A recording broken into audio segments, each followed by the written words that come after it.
Nós vamos ler em Romanos 14, um contexto específico que aconteceu na igreja cristã de Roma, nos primórdios ali do cristianismo, nas primeiras décadas do cristianismo, problema que o apóstolo Paulo teve que enfrentar, e ele enfrentou com muita direção do Espírito Santo nessa palavra inspirada. Capítulo 14, verso 1.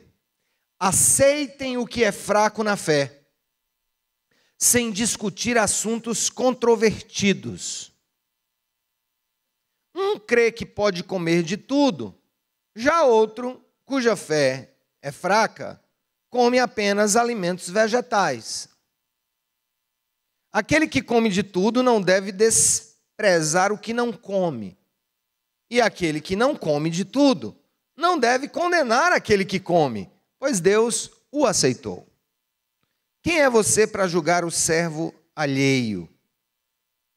É para o seu Senhor que ele está em pé ou cai, e ficará em pé, pois o Senhor é capaz de o sustentar. Há quem considere um dia mais sagrado que o outro. Há quem considere iguais todos os dias. Cada um deve estar plenamente convicto em sua própria mente. Aquele que considera um dia como especial, para o Senhor o faz. Aquele que come carne, come para o Senhor, pois dá graças a Deus. E aquele que se abstém, para o Senhor se abstém, e dá graças a Deus. Pois nenhum de nós vive apenas para si, e nenhum de nós morre apenas para si. Se vivemos, vivemos para o Senhor. E se morremos, morremos para o Senhor. Assim, quer vivamos, quer morramos, pertencemos ao Senhor. Por esta razão, Cristo morreu e voltou a viver, para ser Senhor de vivos e de mortos. Portanto, você que julga, por que julga seu irmão? E por que despreza seu irmão? Pois todos compareceremos diante do tribunal de Deus. Porque está escrito: por mim mesmo jurei, diz o Senhor, diante de mim todo joelho se dobrará e toda língua confessará que eu sou Deus. Assim, cada um de nós prestará contas de si mesmo a Deus. Louvado seja o nome do Senhor. Amém, gente? Pessoal, eu tenho certeza que isso aqui não é um texto comumente pregado aos domingos. Você olha para eles assim, o que é que eu vou tirar disso aqui, né? Alguém pode dizer, o que é que eu vou tirar disso aqui? Uma palavra exortativa, uma palavra que visava corrigir rupturas nos relacionamentos na igreja romana. Deixa eu explicar um pouco para vocês qual o contexto para que esse texto tenha sido escrito.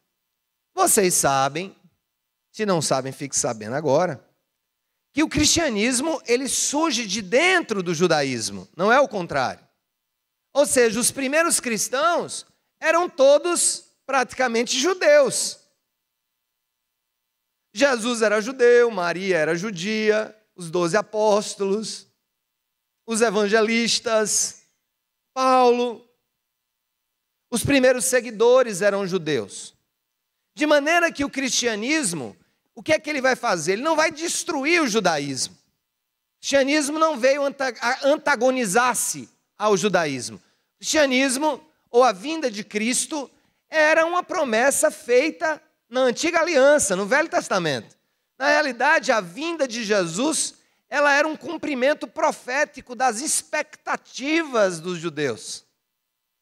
Então, quando Jesus vem ao mundo, embora alguns não o tenham recebido, ou talvez muitos, talvez pela sua maneira simples, talvez por não ter querido ou desejado tomar a espada, o reino dos Césares de Roma, mas de uma maneira ou de outra, o cristianismo ele vem como não a negação da lei. Jesus falou sobre isso, Paulo fala sobre isso lá aos Romanos, mas como uma lente universal, mostrando que tudo aquilo que Deus deu como revelação inicial ao povo judeu, estava agora sendo presenteado a todo mundo. Só que o que é que acontece? O judaísmo ele não é apenas uma fé, ou não era apenas uma fé, era uma expressão cultural. eles tinham sua maneira enfim, expressar os seus relacionamentos, eles tinham algumas regras cerimoniais no seu culto. E o que é que começou a acontecer? Quando a igreja de Roma, na cidade de Roma, começou a misturar dentro dela elementos cristãos vindos do judaísmo e outros vindos de outras religiões e de outras crenças, começou a ter embate. Por exemplo, o judeu, ele ainda hoje guarda o Shabá. Só que para ele Shabá, que significa descanso, para ele o Shabá coincide com o pôr do sol da sexta-feira até o pôr do sol do sábado. Então eles consideram o sábado, e não apenas o sábado enquanto descanso, que esse é o seu significado, mas o sábado enquanto dia de semana, como dia a ser guardado. É interessante que os muçulmanos, eles consideram a sexta. E é muito gozado lá em Israel, é muito interessante que no sábado o judeu não trabalha e quem cuida dos hotéis são os muçulmanos, os árabes. E vice-versa, na sexta-feira os judeus é que pegam no tranco, porque o povo árabe tem a prática de guardar a sexta-feira. Já historicamente outras religiões têm o costume de guardar o domingo. E aí o que é que começou a haver? Começou a haver essa crise dentro da igreja, um apontando para o outro. Ah, mas você não guarda o sábado, aí você não guarda o domingo. Não, mas você come carne de porco, e você que não come camarão. E você que só come bode, e você que só come... Não! Ah, posso beber isso, não posso beber aquilo, isso e tudo mais. No final das contas, o que nós vamos ver é que o texto fala de rupturas relacionais, muitas vezes baseadas em questões secundárias e não primárias. O que é o reino de Deus? Não é comida, não é bebida, o reino de Deus não são dias, não são tipos de alimento. O reino de Deus é justiça, é verdade, é compaixão, é arrependimento. Isso é o que caracteriza a mensagem de Jesus. Mas aí, gente, eu quero trazer aqui um problema, como, por exemplo, o problema que nós ainda estamos tendo que depurar, que decorreu do processo eleitoral mais complexo e de um processo que não é apenas do ano passado, ele começa naquelas manifestações de rua que eclodiram logo depois no impeachment de Dilma, e também a chegada de Temer, e o fora Temer, e todo o processo que veio depois, e a campanha eleitoral, e o processo eleitoral, e a posse, o atentado do atual presidente, e tudo mais. O Brasil está rachado. E o pior é que o Brasil não está rachado, e as nossas famílias não estão rachadas, por questões essenciais, como, por exemplo, ninguém em sã consciência vai dizer que é a favor da corrupção. Ninguém em sã consciência vai dizer que é a favor da fome dos seus compatriotas, a não ser que essa pessoa precise realmente de uma intervenção psiquiátrica. O fato é que o que estava acontecendo ali, na igreja de Cristo em Roma, eles tinham questões secundárias que o estavam separando, mas pela força do Evangelho, pela força do Espírito Santo, eles se mantiveram. Qual é a diferença, portanto, entre aqueles que aqui nesse texto que nós estávamos lendo, que nós lemos, estavam com problemas, por exemplo, o que é que come, o que é que não come, o que é que bebe, o que é que não bebe, o que é que guarda e o que é que não guarda? Qual a diferença deles para nós hoje? É que o mundo está passando por um processo de liquefação, daqui a pouco eu explico, dos relacionamentos. Os relacionamentos humanos, nesse tempo que nós estamos vivendo, de grandes desafios, eles estão perdendo a solidez e estão se tornando líquidos. Líquidos. Vou explicar um pouco para você. Quem primeiro trouxe essa ideia de relacionamentos líquidos, amores líquidos, modernidade líquida, foi um filósofo e sociólogo polonês chamado Zygmunt Bauman. Se você já ouviu falar em Bauman, ele vai interpretar esse tempo que nós estamos vivendo e ele vai observar que vivemos em um tempo de fluidez, um tempo de verdades relativas, um tempo de relacionamentos superficiais. E um dos livros que o Bauman escreveu foi exatamente Amores Líquidos. Para ele, Bauman, nós vivemos um tempo em que o indivíduo, a sociedade, a ética, o poder, a religião, tornaram-se palavras impregnadas de liquidez. Eu vou tentar explicar para vocês. Nós vivemos um tempo em que o que é durável foi trocado pelo que é transitório. Em que a necessidade real de termos ou fazermos alguma coisa deu lugar ao desejo e ao utilitarismo. Por isso, como vivemos em uma sociedade hoje em que nega o estável, aquilo que é rígido, aquilo que é durável e troca pelo que é transitório e dá lugar, ao invés do que é necessário, ao desejo e ao utilitarismo, fica mais difícil da gente curar e restaurar os nossos relacionamentos. Sabe por quê? Porque as pessoas não valem mais o que elas valiam lá atrás. E quando eu falo que as pessoas não valem mais o que elas valiam, eu estou me referindo não apenas àquele colega distante, às vezes até o próprio cônjuge. Porque o que era durável está dando lugar ao que é transitório. É interessante falar um pouco também de como esses choques de questões secundárias hoje, eles vão minando a nossa capacidade de nos relacionar, e de perdoar, e de olhar para frente, e de virar a página. Em uma das minhas viagens a Israel, eu cheguei exatamente quando? Eu cheguei por volta de meio-dia. Quando fiz a imigração, que eu cheguei no meu hotel, era cerca de 4 horas da tarde, em Jerusalém. Portanto, na sexta-feira, 2 horas depois dali, iria começar o Shabá, o dia de guarda dos judeus, em que eles, inclusive, lotam os hotéis, porque eles não cozinham. Então, eles lotam hotéis e restaurantes, que são servidos por muçulmanos, porque eles não trabalham de jeito nenhum no sábado, eles não fazem nada. Só que alguns levam isso em Jerusalém a um nível de respeito daquele dia, a ponto de judeus ortodoxos não apertarem o botão do elevador para pegar o elevador.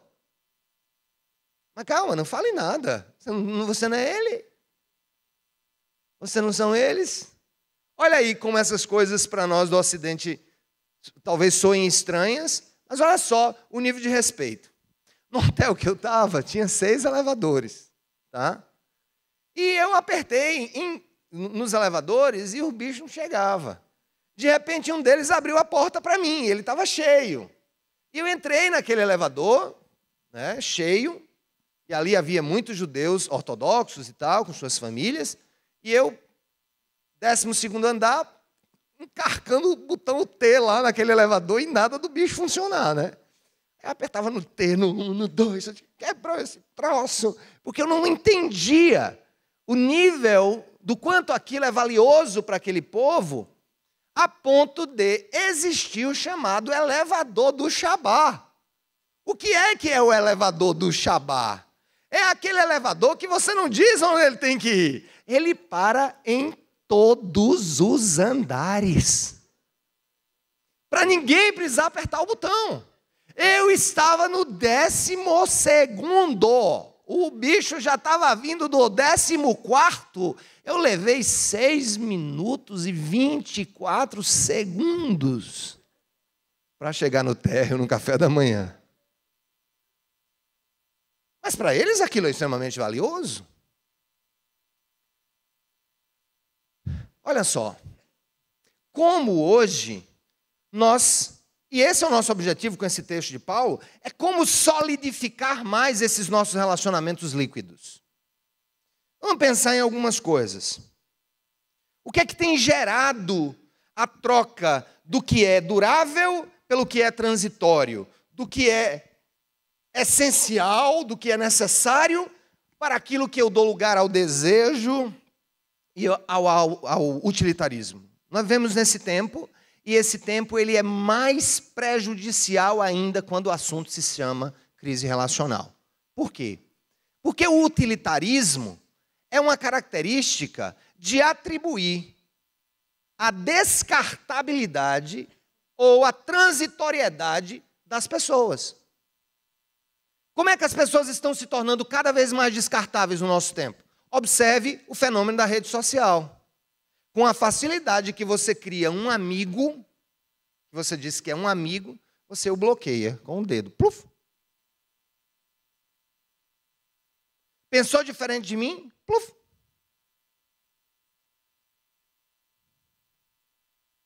Eu criei uma regra pessoal para redes sociais. Se eu postar alguma coisa e alguém disser algo totalmente diferente do que eu penso, eu mantenho. Eu só bloqueio quando pessoas começam a me ofender pessoalmente. Aí eu bloqueio, tá?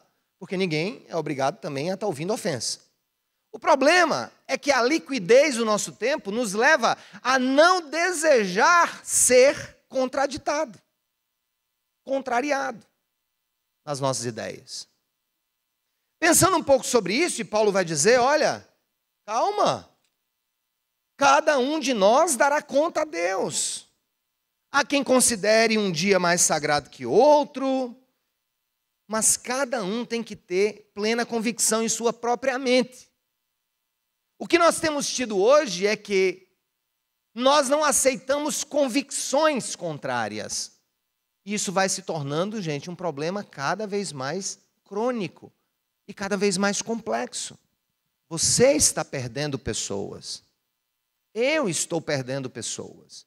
Nós estamos deletando pessoas da nossa vida na velocidade de um clique. Relacionamentos estão acabando porque eles negaram o desejo e a vontade e o esforço do durável pelo transitório.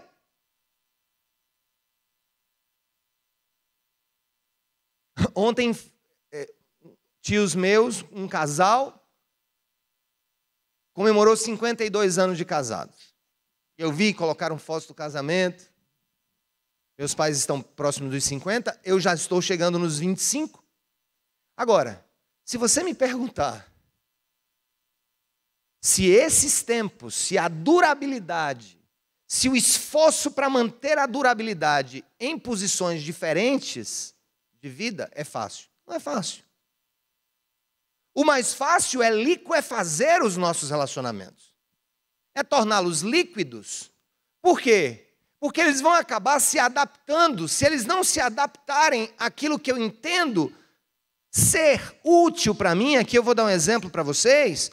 A água, esse líquido vital que nós temos, ela não é pior do que o gelo, nem do que o vapor de água. Mas diferente do gelo, por exemplo, a água, aqui em estado líquido, ela vai tomar a forma do recipiente que eu a colocar. Usando isso como metáfora, é como se nós estivéssemos vivendo um tempo em que a manutenção dos nossos relacionamentos, ela vai estar diretamente ligada à capacidade das pessoas se adaptarem ao meu copo. E nós precisamos entender que nós não somos água. De uma certa maneira, nós somos gelo também. Se você quiser, de maneira abrupta, fazer com que o gelo caiba no copo, ele talvez precise ser quebrado. E não é isso que Deus deseja de nós? A multiforme graça do Evangelho, a capacidade do Evangelho servir para todas as culturas do mundo, passa por essa questão. Não deixe que questões secundárias venham destruir os seus relacionamentos. E aí eu fiquei pensando, esse tempo em que a gente troca o útil pelo que é desejado, onde a gente troca, na realidade, o essencial, o necessário, por aquilo que é desejado, simplesmente pelo desejo, eu tenho tido experiências bem bacanas. Eu, por exemplo, eu moro num apartamento grande, desde que praticamente me casei. Mesmo lugar que eu moro aqui, desde que me casei, quase. Antes de pensar em ser pastor. Mas por que essa Esse complementa, você sabe por quê, né? Porque eu não comprei esse apartamento grande como pastor. Mas é o mesmo lugar onde eu moro. Há muito tempo nós construímos esse prédio. Eu moro num apartamento muito grande. A minha mudança para Brasília me fez entrar em um apartamento 3 vezes menor do que o meu. Eu estou morando em um apartamento 3 vezes menor que o meu. A princípio eu disse, será que eu não vou me sentir aqui um passarinho numa gaiola? Né? Será que eu não podia fazer um esforço, gastar mais dinheiro, comprar um apartamento maior? Ou, aliás, alugar um apartamento maior para que eu ficasse aqui em Brasília? Optei não ir para um apartamento funcional. E levei Samara comigo, a nossa filha mais nova. E eu comecei a ver coisas muito interessantes no pequeno. Primeiro, o pequeno, a gente limpa mais rápido. E como agora eu participo das limpezas domésticas, isso é bom para mim, isso é útil. Outra coisa que eu percebi, a gente está vendo a nossa filha mais vezes.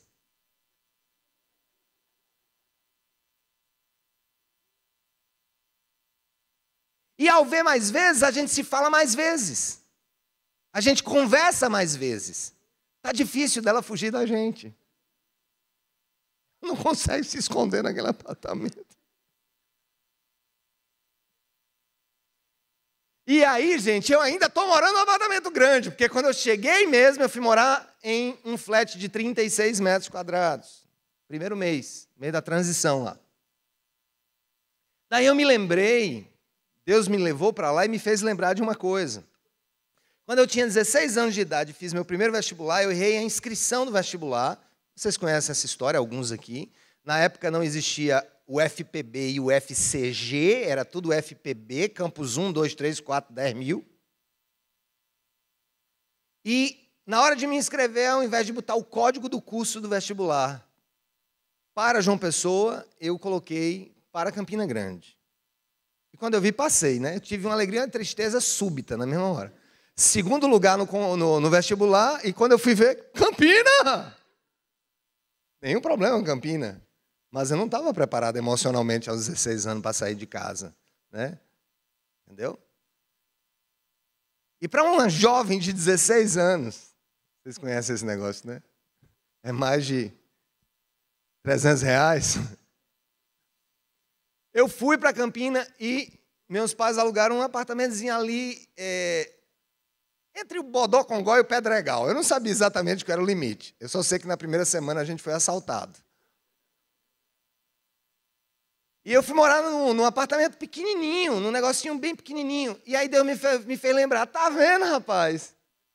Quando tu era solteiro, tu morou num apartamento desse tamanho, tu tá aqui, ó, vivo. Né? E aí a gente começa a olhar, a gente começa a ser convidado a olhar para a vida com outros olhos. Porque nós trocamos a essencialidade pelo utilitarismo. Nós estamos trocando aquilo que é permanente, aquilo que é valioso, por coisas efêmeras. A gente está trocando caráter por plástica.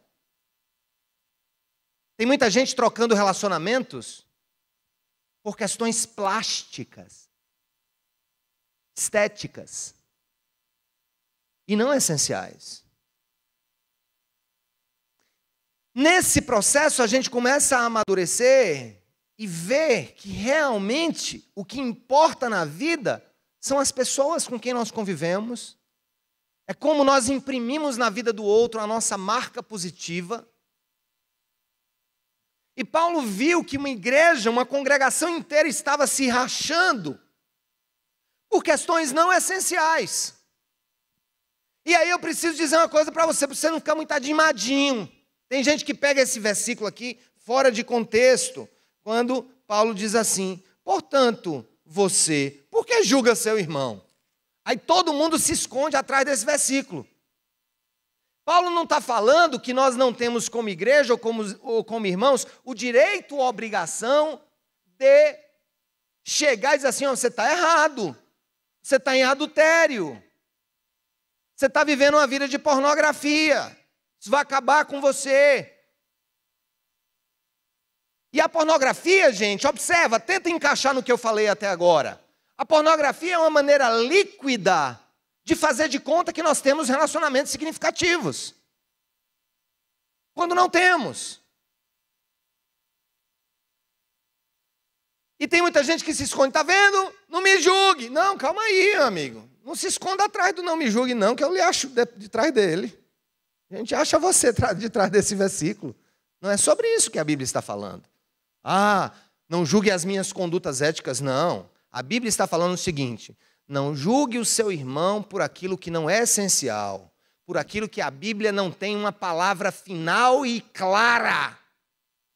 E que você, às vezes, cria uma doutrina para fazer o quê? Para aprisionar o outro. Na sua doutrina. Onde ela não existe, onde Deus não se preocupou em fazer. Eu me lembro muito, e aqui não é uma crítica, é uma história de vida. Eu me converti nos anos 90, e eu me lembro que 90, 2000, houve um movimento muito grande que a gente chama de movimento judaizante dentro da igreja. Não, agora você se converteu, agora se você quiser ser mais santa ainda, você tem que guardar o sábado. Se você quiser fazer a vontade de Deus, pare de comer camarão. Não coma carne de porco. Que é uma prática não só dos judeus, mas também de alguns irmãos adventistas. E por que não falar dos veganos? Ou por que não falar dos vegetarianos? E outra coisa, não rasgue essa página da sua Bíblia, porque Paulo acha que o que come só vegetal é fraco na fé. Entenda. Ele não está falando de vegano nem de vegetariano aqui, não. Ele está falando que naquele contexto específico, pessoas não queriam comer certas carnes que eram abatidas no mercado dos ídolos, oferecidos aos ídolos de Roma, porque achavam que iam se contaminar com aqueles ídolos. O ponto, gente, é o seguinte: você assim, pastor, esprema logo esse negócio aí, diga logo aí, o que é que você quer? Vou dizer o que é que eu quero. O que eu quero é o seguinte: o que eu quero que você entenda que hoje é difícil manutenção relacional. É difícil solidez. Está ficando cada vez mais difícil a gente investir em durabilidade. Está cada vez mais difícil. Gente, os próprios carros, né? Os próprios utensílios. Parece que agora é feito para quebrar e você trocar em 3 anos. E lembro de um liquidificador que manhã tinha lá no Barros do Estado, quando era pequeno. Bicho rei de ferro. Fazia um barulho. Acho que ela fez mingau para os 4 filhos ali naquele negócio ali. Hoje vai, pega um liquidificador, o bicho quebra. Estava minha filha essa semana, compramos um secador de cabelo. Ela lá em Brasília, pô! De que faz, menino? Sei não, papai. Parou, quebrou. Digo, isso aí é o quê? Tá trazendo corra-véia para Brasília? Não, pai, mamãe comprou a semana passada. Está muito difícil a manutenção de relacionamentos duráveis, estão dando lugar à transitoriedade, e onde a necessidade real daquilo que realmente é essencial está dando lugar ao desejo e ao utilitarismo. É a liquidez a que Bauman se refere. Mas vamos lá. Quero contar alguns exemplos, gente, de relacionamentos que têm se quebrado nos últimos anos e nos últimos meses, que vale a pena a gente se debruçar um pouco. Algumas questões que são úteis para a gente entender. Eu quero contar 3 casos aqui para ver se você se encaixa em um deles, tá? Esses casos não aconteceram comigo. Isso aqui foi em um grupo focal que a gente começou a conversar entre pastores e vieram alguns relatos. Caso número 1. Uma criança recentemente me disse as seguintes palavras: quando papai, mamãe e meu irmão mais velho estão no celular, eu só consigo falar com eles se tocá-los. Porque se eu apenas chamar, eles não respondem. A liquefação relacional está nos tornando surdos funcionais. E nós estamos dependendo de um outro sentido, que é o tato. Ou ao invés do tato, uma palavra parecida, a tapa. rapaz! Escuta! Diabo é isso? Caso 2. Um casal amigo meu desapareceu da igreja. Contou um outro membro da igreja, um outro líder. Um casal amigo meu sumiu da igreja. Quando os encontrei com muita alegria, perguntei: o que estava acontecendo? Mas nunca vi vocês. Eles me disseram que saíram da igreja por razões políticas. Não admitiam que o pastor, os pastores da igreja pensassem como pensam sobre política. Como se nós precisássemos ser unânimes naquilo que não é essencial. Repito, o que é que une uma igreja? Não é a sua posição política. Não é a posição política dos seus membros. O que une uma comunidade e uma família não é isso. O que une uma comunidade é o amor, é o evangelho, é a verdade, é o exortar, é o servir juntos, é o ter uma vida ética, é ser contra a corrupção. Essas são as marcas do cristianismo. Não tem nos atos das disposições transitórias da Bíblia que a gente tem que ser petista, ou PSLista, ou PSDBista, ou bestista. Porque o que a gente começa a observar? Pela própria lógica da política, Brasília vai se entendendo, enquanto a gente continua se desentendendo. Deixa eu perguntar uma coisa para você. Quem teve problema de familiar com um amigo de infância ou com gente que ama muito, que saiu do grupo e rompeu o relacionamento por causa das últimas eleições? Levanta a mão. E tu, macho? E tu, macho? Também? Então levanta a mão.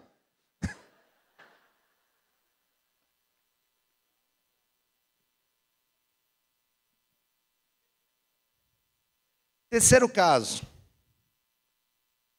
Há alguns anos eu fui rechaçado em uma turma de 50 alunos. Não sou eu, não. São histórias.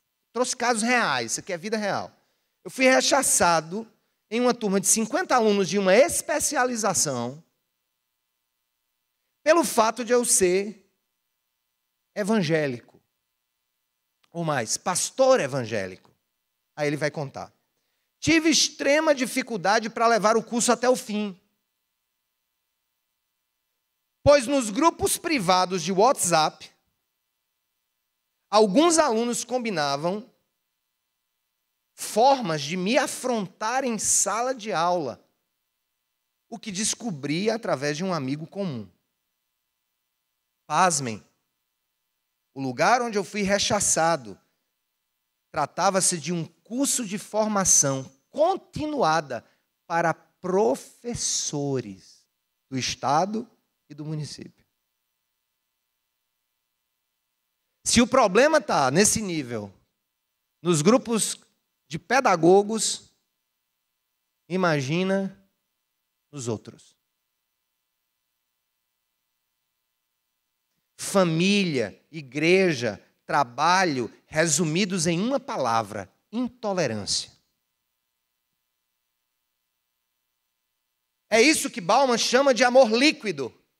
Relacionamentos fragilizados por meios que facilitam a ruptura dos laços entre seres humanos.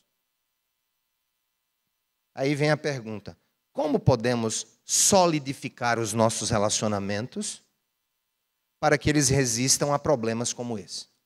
E aí eu trago aqui algumas reflexões rápidas para vocês com base no texto de Paulo.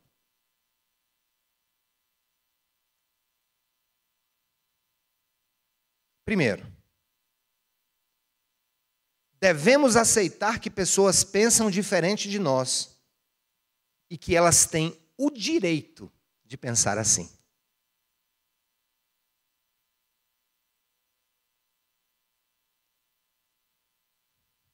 Elas têm o direito de pensar assim. Pense sobre isso. Seu marido tem um direito de pensar como ele pensa. Sua mulher tem um direito de pensar como ele pensa. É por isso que Paulo vai usar a expressão do fraco e do forte, e ele não diz quem é fraco, se é o que é isso ou aquilo. Eu até acho que não existia a figura de linguagem que nós usamos hoje, né? A questão das aspas, porque senão ele tinha colocado fracos entre aspas, que isso não é comum no escrito judaico. Então, ele vai dizer assim, quando ele vai dizer no texto, aceitem o que é fraco na fé, sem discutir assuntos controvertidos. Coisas que não vão absolutamente gerar coesão. Mas que se houver, se acontecerem, nós temos todas as ferramentas do amor e da graça para nos mantermos unidos e juntos. Segundo,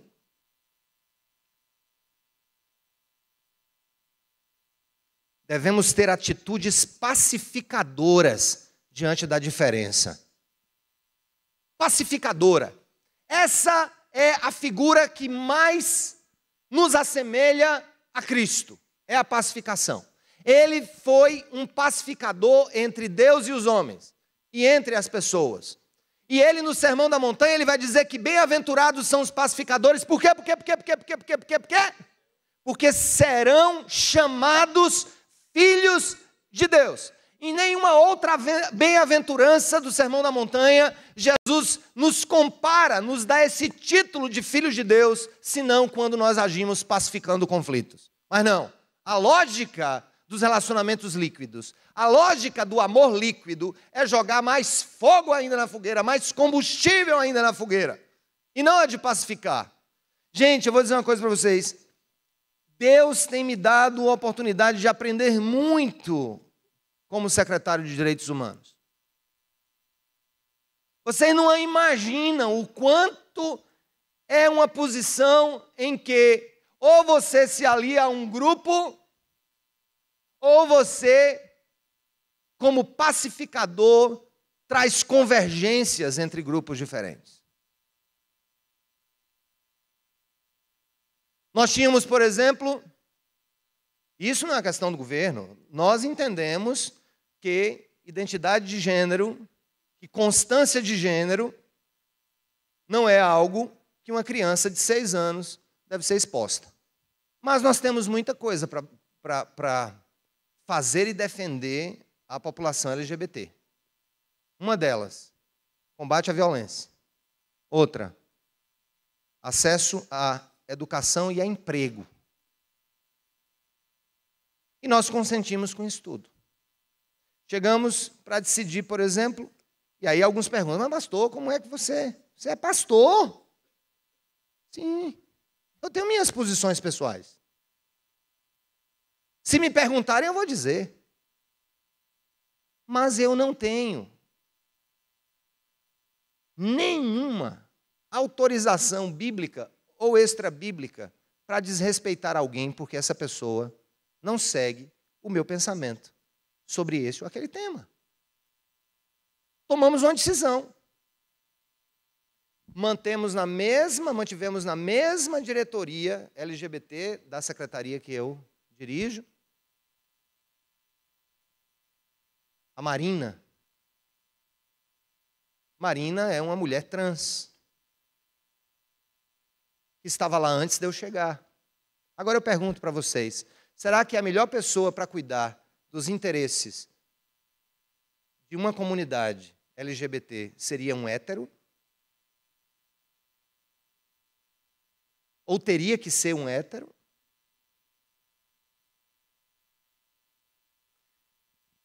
Eu sei que Deus nos convida a andar sobre uma linha muito tênue na vida.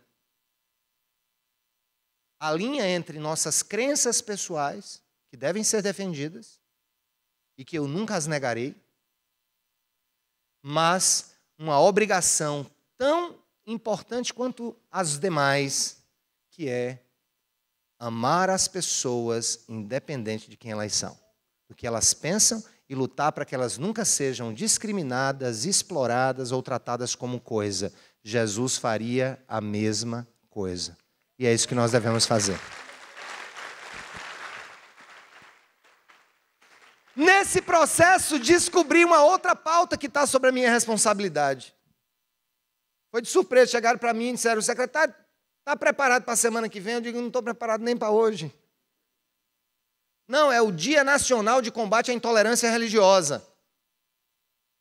Foi 21 de janeiro. E eu estava vindo para João Pessoa, foi há 15 dias, quando eu estive aqui com vocês. Saber, por exemplo, que muito da intolerância que se faz com os que são das religiões afro-brasileiras, de matriz africana, muitas das violações são cristãos. Aí eu pergunto para você, é a mesma coisa candomblé e cristianismo? Não. É a mesma coisa espiritismo e cristianismo? Não. É a mesma coisa budismo e a Bíblia? Não. É a mesma coisa o pensamento de Maomé e a Bíblia? Também não é, não. Eu acredito nessa Bíblia, em tudo que ela diz, creio que ela é infalível e imutável, mas, ao mesmo tempo, eu preciso entender que se hoje somos maioria cristã no Brasil, entre católicos e evangélicos, nós é quem deveríamos ser os primeiros a levantar a bandeira contra a discriminação e a ofensa a esses brasileiros, tão brasileiros e amados por Deus como nós.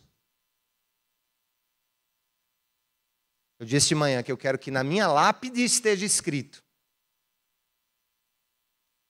se eu tiver uma verdade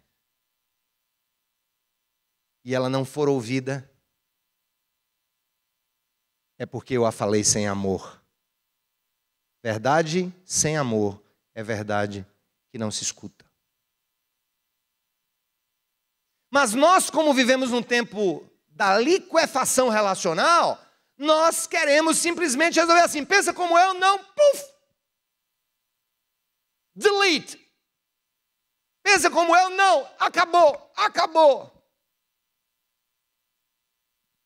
Nós somos o povo da cruz, o povo da paciência, o povo da tolerância. Nós somos o povo da insistência. Não deixe que os seus relacionamentos escorram da sua mão como água em uma pia. Lute. Aprenda com os que vieram antes de você, que não tiveram relacionamentos 100%. Tenham amizades com outras pessoas.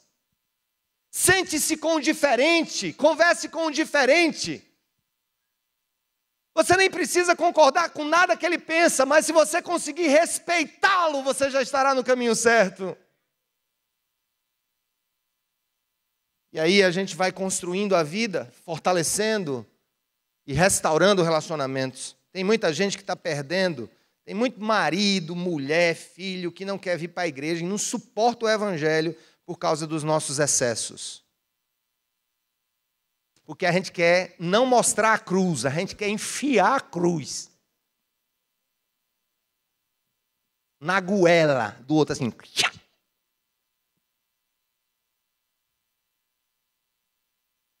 Ora, Jesus não enfiou a cruz em ninguém? Aí tu quer enfiar a cruz. E o pior é que diz que é em nome do Espírito Santo. Sei que espírito é esse não, meu irmão. O santo é que não é. Devemos ter atitudes pacificadoras. Somos responsáveis pela nossa compreensão das Escrituras. Nós precisamos ler as Escrituras pela direção do Espírito Santo. Com humildade, o Espírito Santo vai falar conosco. Naquilo que for, gente, é essencial.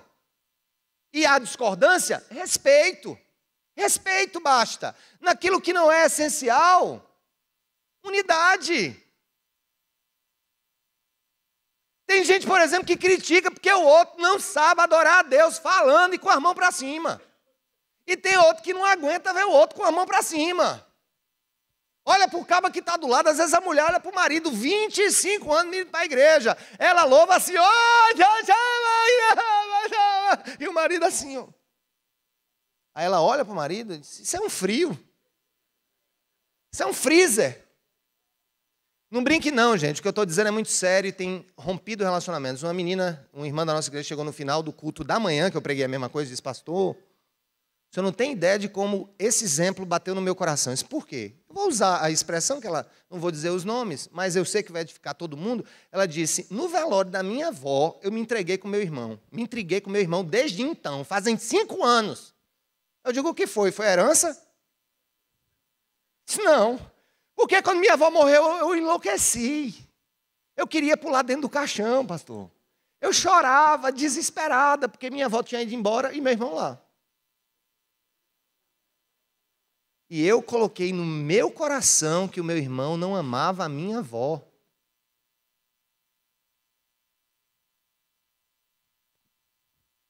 Quarto, Deus aceita decisões diferentes, desde que elas manifestamente glorifiquem e honrem o seu santo nome. Então, gente, eu quero dizer para você uma coisa.